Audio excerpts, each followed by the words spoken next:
खासदार सुप्रिया सुळे सध्या बोलतात, थेट जाऊया. एवढं अग्रेरियन क्रायसिस चाललेलं आहे, अशा ठिकाणी मुख्यमंत्री एवढं मोठं बहुमत असताना अशी काय अडचण येते की मुख्यमंत्र्याचा तो निर्णय घेऊ शकत नाही. म्हणजे हे कुणाच्याही बुद्धिमत्तेच्या बाहेरचं आहे किंवा लॉजिकच्या बाहेरचं आहे. आज दिवसभरात असा अपडेट आलेला आहे की शिंदेंना कुठलाही शब्द दिलेला नव्हता असं महायुतीचे नेतेच म्हणतात स्वतः.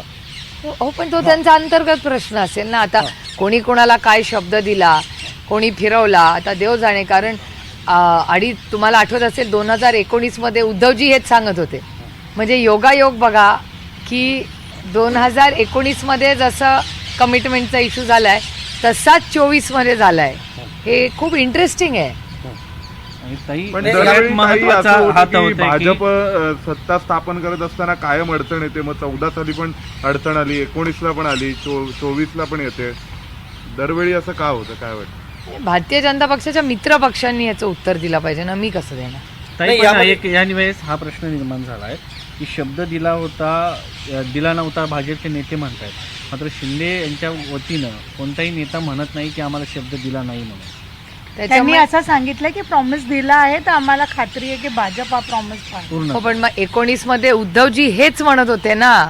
म्हणजे जणू का जसं टर्न बॅक द क्लॉक. तुम्ही 5 वर्षाचे आधीचे दिवस आठवत आहेत मला. उद्धवजी हेच वारंवार सांगत होते. 2019 त्यांची जेव्हा युती तुटली ती ह्याच्यावरच तुटली ना. कारण का उद्धवजी सारखं म्हणत होते की मला शब्द दिला होता आणि भारतीय जनता पक्ष नाही म्हणत होती. आता तीच परिस्थिती पुन्हा झाली आहे. मी तुमच्याच सगळ्या चॅनलवर, कारण का शेवटी शिंदे साहेबांच्याच चेहऱ्यावर झालं ना सगळं.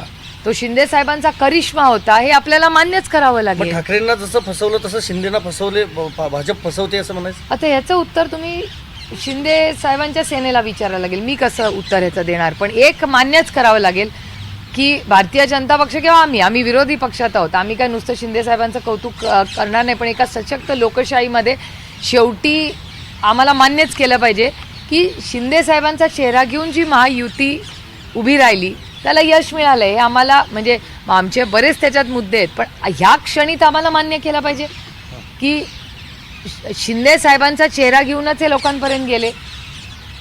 ते नेते, ते मुख्यमंत्री, त्यांनी केलेले कष्ट हे मान्यच करायला लागेल कुणाला. हे तुमच्याच चॅनलवर कव्हर झाले. एक मुद्दा हा आहे की उद्धवजींनी जी भूमिका घेतली होती ती एकनाथ शिंदे घेतली, तुम्हाला असं वाटतं?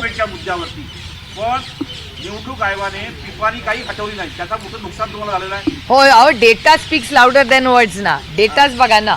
ट्रम्पेटचा म्हणजे आता तुम्ही एक लांबचं उदाहरण कशाला द्या. आपले निकम पहिला आंबेगावलाच एकाच नावाची 2 माणसं प्लस त्याला ट्रम्पेट आणि एक म्हणजे तुतारी आणि पिपाणी देऊन तिथे किती 3000 मतं का काहीतरी त्याला मिळाली. आमची सीट 1300 मतांनी गेली. त्यामुळे अशी बरीच उदाहरणं आहेत. पण आता ठीक आहे, आता रडत बसण्यात काही पॉईंट नाही आहे. आता ही लढाई आम्हाला लढावी लागणार आहे. हीच लढाई पवारसाहेबांनी आता काही वेळापूर्वी ज्यावेळा बैठक झाली महाराष्ट्रामध्ये त्यावेळा म्हटलेलं आहे लढायचं आहे. ईव्हीएमच्या विरोधात सगळे विरोधक आता एकत्र येणार का देशभरात? हे बघा, ईव्हीएमवर मी स्वतः निवडून आलेली, त्याच्यामुळे ईएम आणि एक नाही मी 4 वेळा निवडून आले. त्यामुळे ईव्हीएम बद्दल माझं म्हणणं आहे की आणखीन प्रूफ आणि आणखीन चर्चा आमच्याकडूनही अकॅडमिकली आणि त्याचे पुरावे पण थोडे आमच्याकडून ठोस आले पाहिजेत. हे माझं वैयक्तिक मत आहे. आणि